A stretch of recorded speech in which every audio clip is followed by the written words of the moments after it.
Nuestro tema, cuando se acaba el vino. Cuando se acaba el vino. Vamos a leer el texto, pues pueden quedar así mismo sentaditos todos.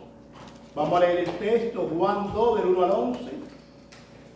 Y abran por favor su celular, abran su Biblia, abran su tablet, abran lo que tengan, pero vamos a exponernos a las escrituras. Juan 2, versículo 1 hasta 11 versículos, 11 maravillosos versículos del libro de Juan, del libro precioso de Juan. Se los recomiendo, hermanos, este libro. Es un libro hermoso, el Evangelio según San Juan. Entonces, leemos la palabra de Dios. Al tercer día se hicieron una boda en Caná de Galilea. Y estaba allí la madre de Jesús. Y fueron también invitados a la boda Jesús y sus discípulos. Y faltando el vino, la madre de Jesús le dijo: no tienen vino. Jesús le dijo: ¿qué tienes conmigo, mujer? Aún no ha venido mi hora. Su madre dijo a los que servían: haced todo lo que os dijere. Y estaban allí 6 tinajas de piedra para el agua, conforme al rito de la purificación de los judíos, en cada una de las cuales cabían 2 o 3 cántaros. Jesús les dijo: llenad estas tinajas de agua, y la llenaron hasta arriba. Entonces les dijo: sacad ahora y llevadlo al maestresala. Y se lo llevaron.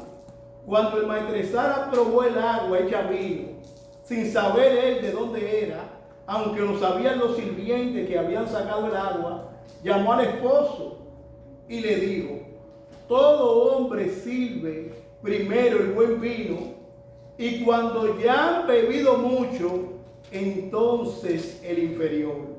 Mas tú has reservado el buen vino hasta ahora. Este principio de señal hizo Jesús en Caná de Galilea y manifestó su gloria. Y sus discípulos creyeron en él. Amén. Pueden sentarse.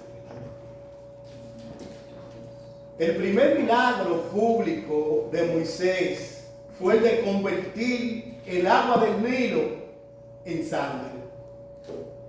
El primer milagro de Cristo fue el de cambiar el agua en vino. ¡Qué contraste! Pues la ley por medio de Moisés fue dada, pero la gracia y la verdad vinieron por medio de Jesucristo. Amén. Juan el apóstol terminó su evangelio con estas palabras: este es el discípulo que da testimonio de estas cosas y escribió estas cosas, y sabemos que su testimonio es verdadero. Y hay también otras muchas cosas que hizo Jesús, las cuales, si se escribieran una por una, pienso que ni aún en el mundo cabrían los libros que se habían de escribir.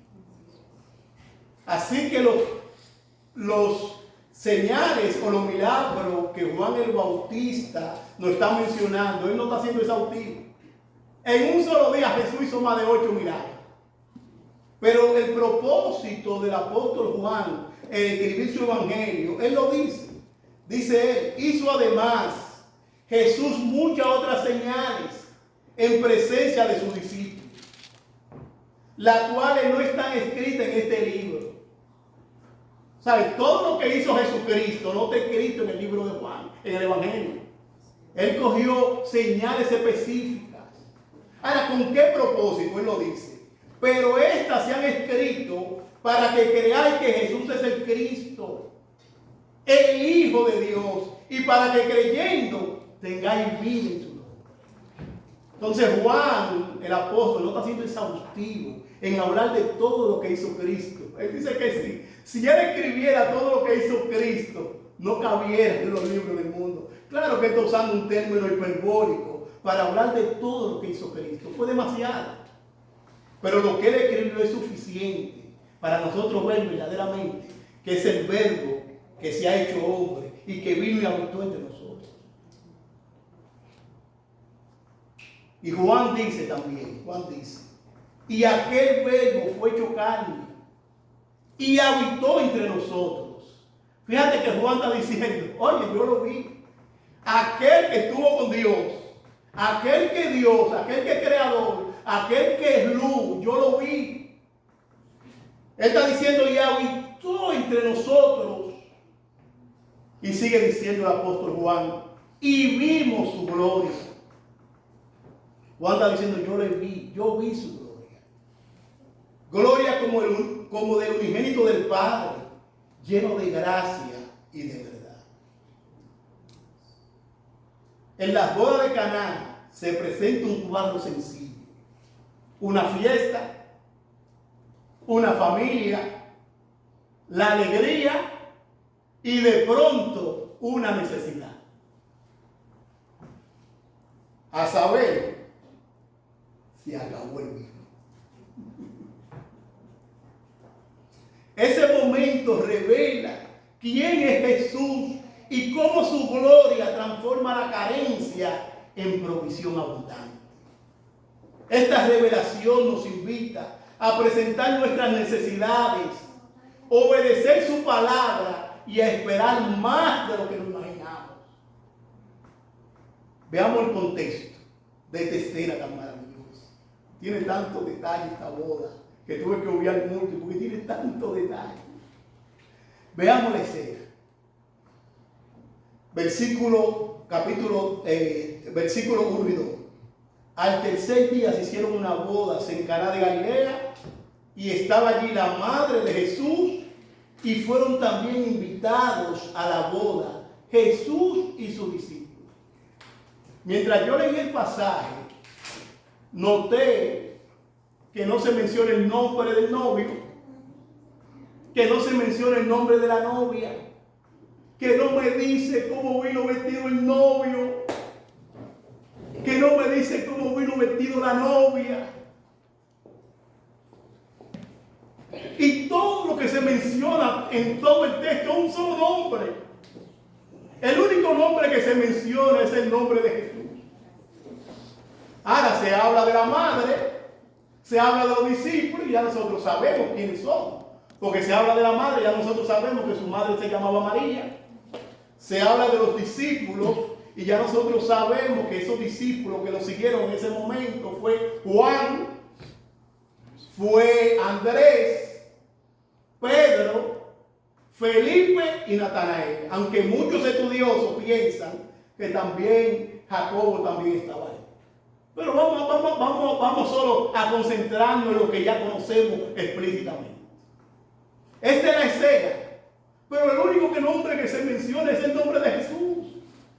Me gustaría también saber el nombre del maestresala, pero no lo tenemos tampoco. No lo tenemos. Me gustaría saber cómo se llamaba la novia. Está bienaventurada, pero no la tenemos. Me gustaría saber cómo se llamaba el novio, pero tampoco lo sabemos. Ahora Juan vuelve al tiempo de nuevo y dice, al tercer día se hicieron unas bodas en Caná de Galilea. Nosotros sabemos que Natanael era ¿de quién? De Caná de Galilea. El que se prejuició con Jesús. Porque Caná de Galilea todavía es más pequeño, mucho más pequeño todavía que Nazaret. Nazaret de Galilea todavía mucho más pequeño. Pero él se prejuició con Jesús y dijo, ¿de Nazaret? ¿De verdad que Nazaret puede salir algo de bueno? Ven y ven, Natanael. Ven para que lo veas tú mismo, para que tú mismo te des cuenta. Entonces, al tercer día, Juan nos traslada a ese llamado de Felipe y al llamado de Natanael. Pero dice que al tercer día se hicieron unas bodas. Ahora, una boda era un gran acontecimiento social importante en Palestina del siglo I. La celebración podía durar hasta una semana. Era todo un bonche. Era toda una celebración. Era todo un party. Ahora, ¿por qué se hacía eso en la boda del primer siglo? Porque se celebraba la unión sagrada de un hombre y una mujer. Eso hay que definirlo ahora. En este tiempo sí. Se celebraba la unión sagrada de un hombre y una mujer. Era un acontecimiento hermoso. Era toda una novela. No tengo todos los detalles para dárselo, porque después me quedo ahí en los detalles, me pierdo en los detalles y no quiero perderme de que Juan quiere exaltar a una persona. Pero era toda una novela hermosa. Cuando se iba a buscar a la novia en esa procesión y esa novia por el camino iban diciendo, anunciando los casados y todo el mundo dando regalos, era algo hermoso. Joven, las bodas son hermosas, las bodas son lindas. Y eso no lo inventó el hombre, lo inventó Dios. La boda la inventó Dios.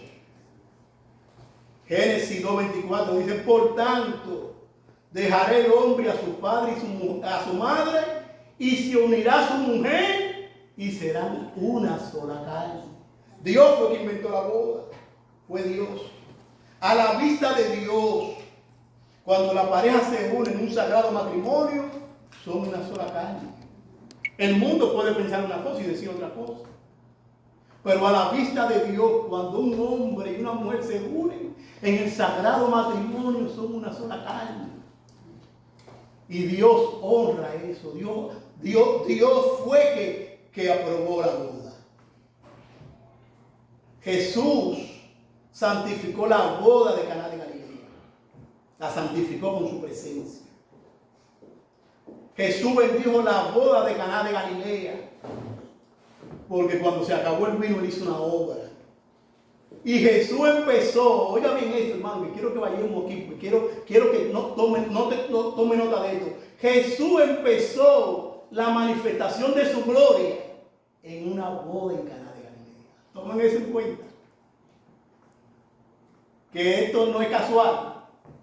No creo que esto fuera casual. Jesús empezó la manifestación de su gloria en una boda de Caná de Galilea. Tomen eso en cuenta. Entonces veamos nuestro primer punto. La gloria de Cristo en la carencia. Versículos 3 y 4. La gloria de Cristo en la carencia. Y faltando el vino, la madre de Jesús le dijo, no tienen vino. Jesús le dijo, ¿qué tienes conmigo, mujer? Aún no ha venido mi hora. Ahora, la pregunta que tenemos que hacerle al texto, ¿cómo se enteró María que se había acabado el vino? ¿Cómo se enteró María de que el vino se había acabado? Bueno, el versículo 2 nos da como una pista. Porque dice aquí, y estaba allí la madre de Jesús. Parece que ya María estaba allí, y lo que muchos entienden es que María pertenecía como a la logística del servicio, de todo lo que estaba haciendo, que de alguna manera María tenía que ver con el novio, o mínimo con la novia, pero que estaba involucrada en la familia. Es lo que muchos académicos y muchos comentaristas entienden, que María estaba involucrada porque cuando él cita a Jesús, dice, y también fueron invitados Jesús y sus discípulos. Pero nos da a entender que ya María estaba allá. Y parece que María tenía que ver con la logística. Ahora, noten que no se menciona a José. No se menciona a José en parte. Después de Lucas, cuando Lucas nos cuenta de que Jesús tenía 12 años, más nunca vemos mención de José. Y no queremos ser dogmáticos, pero lo que muchos piensan es que ya José había partido a la presencia del Señor. Había partido a la presencia del Señor, que ya José, Dios se lo había llevado a su presencia.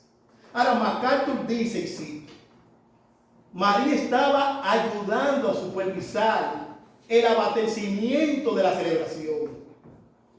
consciente del serio problema que había surgido, le dijo a Jesús con ansiedad: no tienen vino. Macario sigue diciendo: si María ya era viuda, habría dependido de su hijo mayor para todo. Y es lo que creemos, que ya María era viuda y estaba acostumbrada a cualquier situación que se presentaba. Y la del hombre perfecto, ante su hijo mayor, ante Jesús. Y Jesús, yo sé que siempre le iba a decir: sí, mami, sí, mamá, sí, mamá. Pero ahora noten que él no le menciona no le dice mamá. Ahora él le dice mujer. Ahora, ¿por qué le dice mujer? Porque ya Cristo había empezado su ministerio. Y ahora la relación tenía que cambiar. Ahora era de María a su Salvador. De una pecadora a su Salvadora. Ahora ella tenía que empezarlo a verlo como el Mesías. Y en el original lo que Cristo le está diciendo: ¿qué tienes que ver tú y yo en esto? Todavía no ha llegado mi hora, no ha llegado el tiempo de yo morir y ser glorificado. Todavía no ha llegado. Yo no me rijo por tu agenda. Yo tengo una agenda. Yo voy a hacer la voluntad del que me envió. Es lo que Cristo le está diciendo, pero no hubo una falta de respeto. Simplemente lo que no hubo fue intimidad. María o mujer, todavía no ha llegado mi hora. Yo lleno mi agenda, ya mi agenda no es mi lazo terrenal. Ya yo vine a hacer la voluntad del que me envió. Y ese mismo mujer fue la que él usó cuando estaba en la cruz, que le dijo al discípulo amado: he ahí tu madre, mujer, he ahí tu hijo, hijo ahí tu madre. Que ese es un término de respeto en ese tiempo. Entonces no había nada de imprudencia, nada de falta de respeto. Al contrario, fue un término de respetuoso, como diciéndole señora, pero ya no era un término de intimidad. Ahora me gusta que ella dice: se acabó el vino. Sigue diciendo Macante: semejante paso en falso podría haber estigmatizado a la pareja y a su familia por el resto de sus vidas. Incluso podía haber dejado al novio y a su familia a expensas de una demanda legal por parte de la familia de la novia, por no haber cumplido sus responsabilidades. Fin de la cita. En otras palabras, que si acabara el vino era una catástrofe social para la familia del novio. Porque no es como ahora, que ahora los padres de la novia son los que tienen que gastar todo. Imagínense yo con toda esta mujer. Imagínense yo con toda esta mujer. No es como ahora. Antes responsable era el novio y los padres del novio. Eso ahora es moderno. Ya tú sabes, Corán, vamos con el antiguo pacto. Vamos con el antiguo pacto. Pues si esto es moderno, esto es nuevo. Ahora, dense cuenta que María fue a la persona correcta. María fue a la persona correcta. Porque ella era la única que sabía conscientemente quién era Jesucristo. Y era la única que sabía. Claramente que ya tiene unos discípulos que Juan dio testimonio y ya lo están siguiendo, pero la única que sabía conscientemente quién era Jesús era María, la única. Y ella va de él. Hay un problema. Hay muchos textos que decía que María meditaba lo que dijo el ángel Gabriel. María meditaba lo que dijeron los pastores. María meditaba lo que dijo Simeón en el templo. María meditaba lo que dijo Ana, la profetisa. Dice Lucas 2:19, pero María guardaba todas estas cosas, meditando en su corazón. O sea, María era la única que estaba consciente de quién era Jesucristo. Ella era la única. Y María fue sin rodeo y sin ornamentos. Déjame repetirle eso.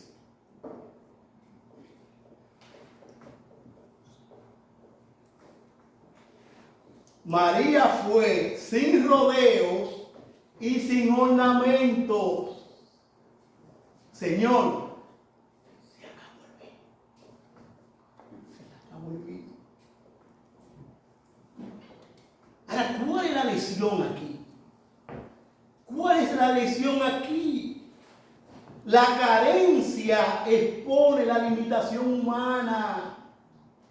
Las circunstancias pueden colocar a la familia, a la iglesia o a cada creyente en una situación donde los recursos se agotan y solo queda la fe y la intervención divina. La gloria de Cristo en la carencia. Déjeme repetir esto, porque esto es muy importante. Porque esto debería llevarnos a la humildad, a ser como Cristo, aprender en mí, que soy manso y humilde. Déjeme repetirle esto.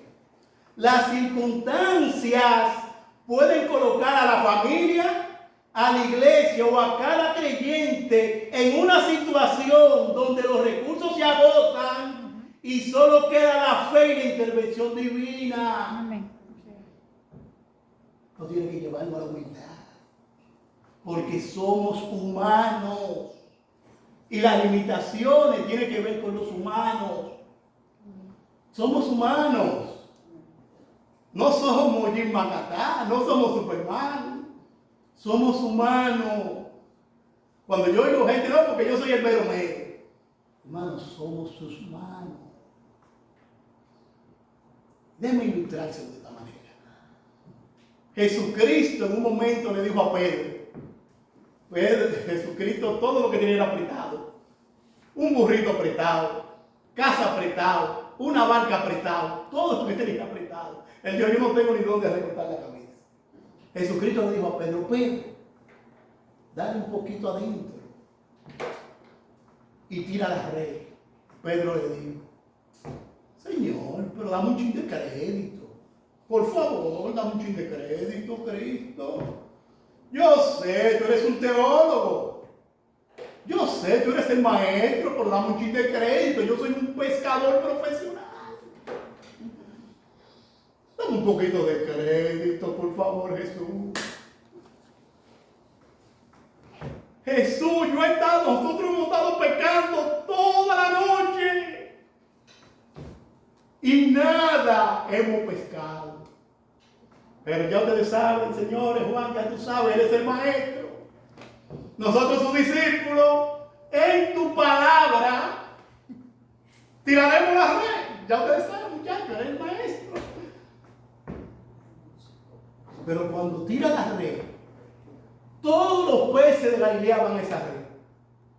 No la pueden sacar. Llenan un barco, llevan otro barco y lo llenan. Ahí sí yo había sido Pedro en ese momento.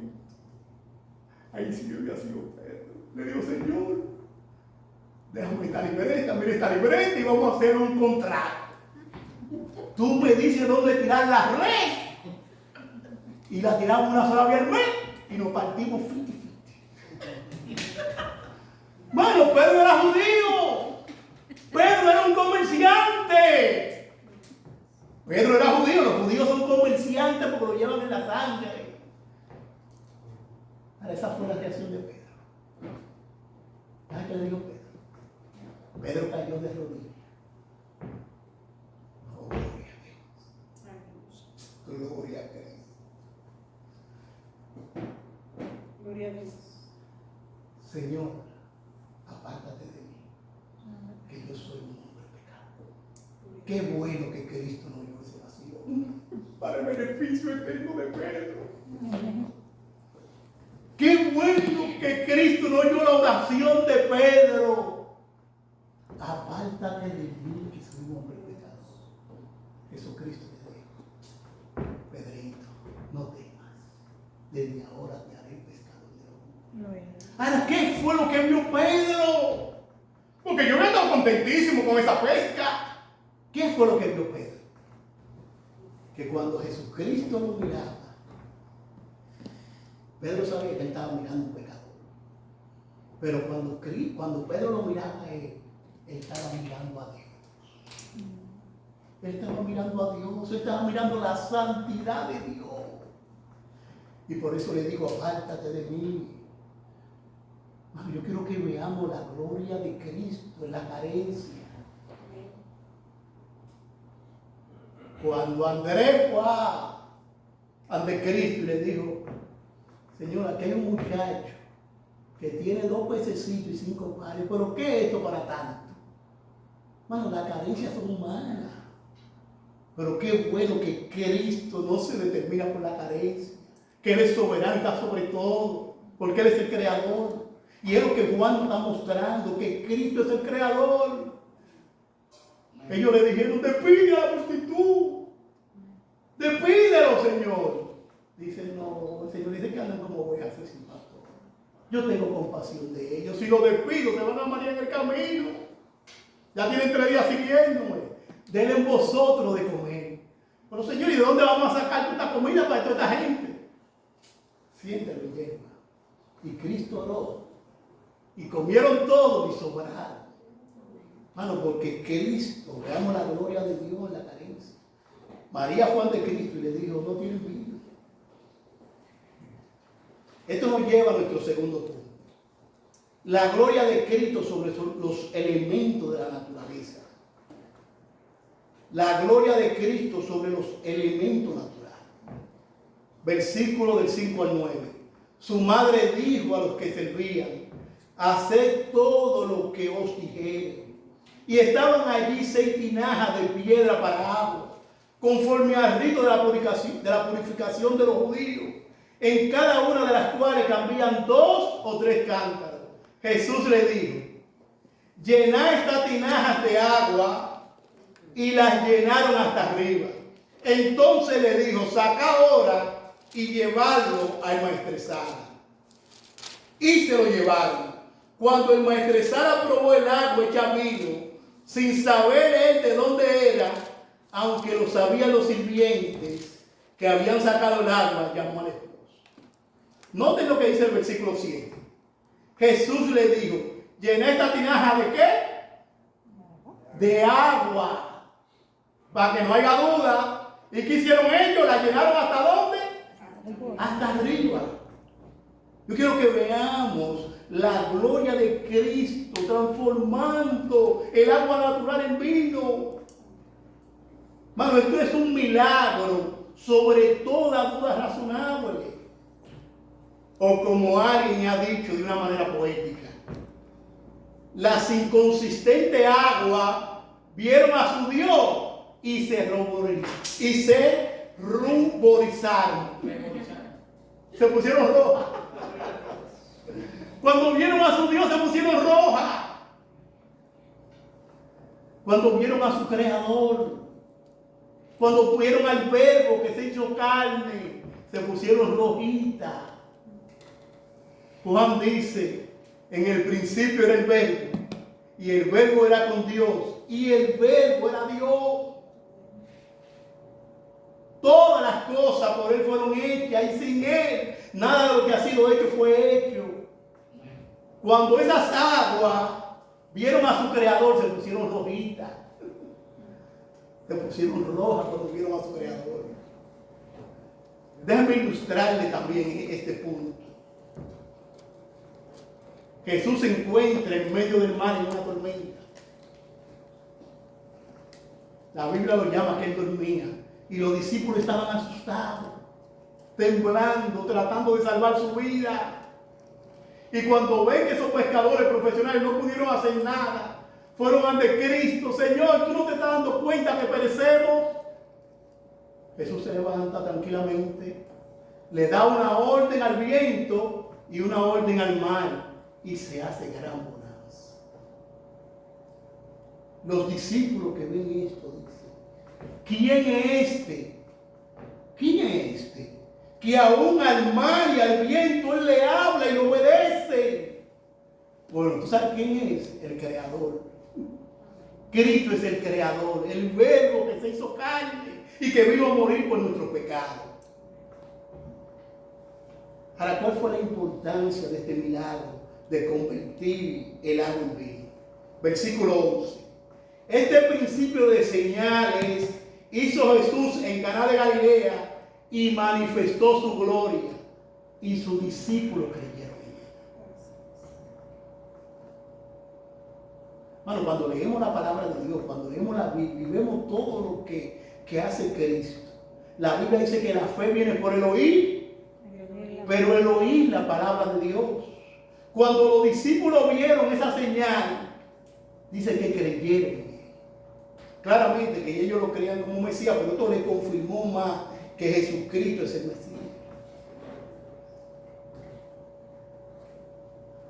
Hay dos cosas importantes que yo quiero señalar sobre la importancia de este milagro. Número uno, la revelación de su gloria y su autoridad sobre la creación. Cuando Cristo hizo ese milagro, Él reveló su gloria, como dice el texto, y la autoridad sobre lo creado. Y dice, y sus discípulos creyeron en Él. Pero hay otra cosa que no muchos comentaristas comentan, y muchos predicadores, que a mí me conmovió. Claramente que el punto principal del texto es que veamos la gloria de Cristo, que veamos la supremacía de Cristo sobre los elementos naturales. Pero había un problema, había una situación, había una dificultad. Y yo quiero que veamos la compasión en eso. Oiga esto, hermano. Cristo evita la vergüenza pública de la familia anfitriona y restituye la alegría de la comunidad. Claro que el punto principal es que veamos su gloria, que veamos su soberanía, que veamos su supremacía sobre los elementos naturales, pero no podemos perder la compasión de Cristo en el texto. No podemos perder el sentimiento de Cristo en el texto. Porque está bien que cuando Cristo sanó al ciego, ese ciego era para la gloria de Dios, pero el ciego recibió la vista. Está bien que cuando Él sanó al paralítico, era para que se mostrara que Él tenía autoridad para sanar y perdonar pecados, pero el paralítico recibió la sanidad. Está bien que cuando Cristo murió en obediencia al Padre para su gloria, pero nosotros recibimos el beneficio. Ay, yo no quiero que perdamos la compasión de Cristo. Cristo trajo la fiesta de la boda, diciendo: yo apruebo esta boda. Dice William Buckley, cito: una fiesta judía, el vino era esencial. Sin vino, decían los rabinos, no puede haber alegría. No me corte, no me corte, no me corte, no me corten.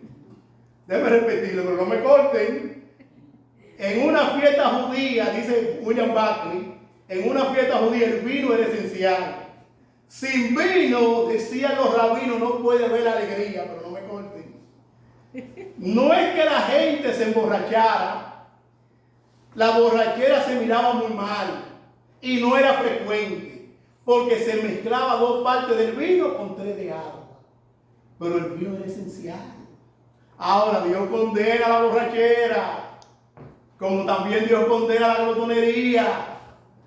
Porque decimos: yo no bebo, pero yo como. También Dios condena la glotonería. Y la Biblia dice sobre eso: si hay una persona que tiene problemas con el alcohol, la Biblia dice: no embriaguéis con vino en el cual hay disolución, antes se llenó del Espíritu Santo. Y hay muchísimos textos que hablan en contra del embriaguez. Romanos 8:13, Lucas 13:34, Gálatas 5:19, Primera de Corintios 6:9, Isaías 5:11 condenan el embriaguez. Pero déjenme decirles, mis hermanos, Dios no es un agua fiesta. Dios no es un agua fiesta. Tu Dios no es un agua fiesta. Los enemigos de Cristo decían que Juan el Bautista ni come ni bebe y demonio tiene. Pero entonces decían de Cristo: entonces este come y bebe, es amigo de pecadores y bebedor de vino. No, Cristo no era un agua fiesta. Cristo era contento. El Cristo de la Biblia es un Cristo contento. La Biblia dice en Eclesiastés 9:7: anda y come tu pan con gozo y bebe tu vino con alegre corazón, porque tus obras ya son agradables a Dios. Cristo no era un aguafiesta, Cristo fue quien hizo el milagro. Y esto nos lleva a nuestro tercer punto.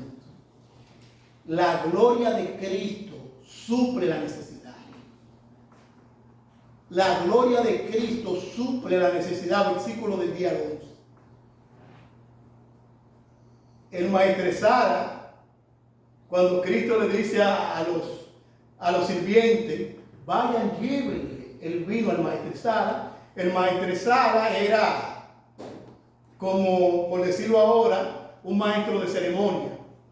Todo lo que se iba a dar tenía que pasar por el maestro de ceremonia. Y Cristo dice, después que hace el milagro, vayan al maestro de ceremonia para que él lo pruebe primero. Y cuando el maestro de ceremonia prueba el vino, esa agua que fue milagrosamente convertida en vino, dice, él dijo, ¿qué está pasando aquí? ¿Qué es lo que está pasando aquí? Todo hombre sirve primero el buen vino, y cuando ya han bebido mucho, entonces el inferior. Mas tú has reservado el buen vino a esta hora. Imagínense la cara del novio. Imagínense la cara del esposo. No sé nada. Así, fíjense que la Biblia no dice nada. Él hizo así mismo. Nada. El novio no dice una palabra. Tiene el mismo asombro del maestro de ceremonia. ¿Ahora qué vino es? Se trató del mejor vino. Ese fue el mejor vino. Se trató del mejor vino. Y quiero llamar su atención, hermano, que fueron 6 tinajas. Y los académicos dicen que era de 480 a 600 litros. Fíjese cuánto vino había ahí. Bueno, era una semana que duraba la fiesta y no sabemos en qué día fue que se acabó el vino. Y sin vino no hay alegría, hermano.